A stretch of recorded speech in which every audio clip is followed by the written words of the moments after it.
Avant ma naissance, à cause d'un problème de sorcellerie, je fus déclaré mort cliniquement. Le jour où le médecin devait me retirer du ventre de ma mère pour ne pas l'infecter, il me trouva en vie. Ce n'était pas mon heure. Dieu avait d'autres projets pour moi. J'ai grandi sans foi ni loi. Quelques larcins, les femmes, la sexualité et la recherche de gloire dans le foot faisaient battre mon cœur.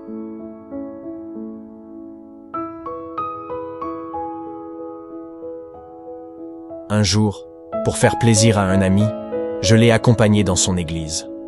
Je fus bouleversé par les paroles du pasteur. J'avais l'impression qu'il pouvait lire en moi car, pendant toute la réunion, ce qu'il disait me concernait. Je devins donc chrétien fin 2008. Cependant, pendant 3 ans, ma vie était exactement la même. J'étais un religieux, vivant d'apparat et de mensonges.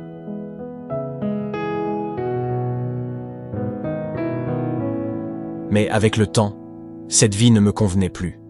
Je voulais un changement. J'en avais assez de cette vie d'hypocrisie. En lisant la Bible, je découvris qu'il était possible d'avoir une relation personnelle avec Dieu. Cette pensée m'enthousiasma et je décidai de tout faire pour avoir une telle relation. Je pris donc la ferme décision de conformer ma vie à ce qui est agréable à Dieu.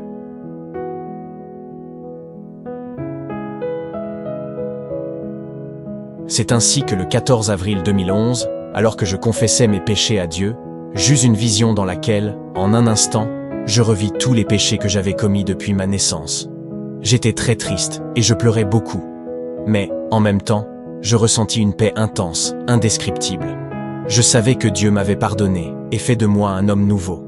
J'étais réconcilié avec le Créateur.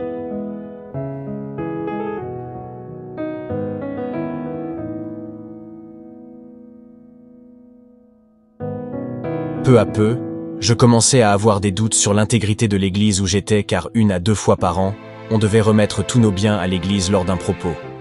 Parfois, on nous demandait nos cheveux ou nos sous-vêtements entre autres pour prier dessus. On ne devait lire que des livres écrits par le fondateur. On ne devait fréquenter que les membres de l'église car les autres étaient diabolisés. Après des recherches, je découvris que cette église était une secte et que le fondateur était impliqué dans des sacrifices sataniques, des trafics d'armes, des blanchiments et des détournements d'argent.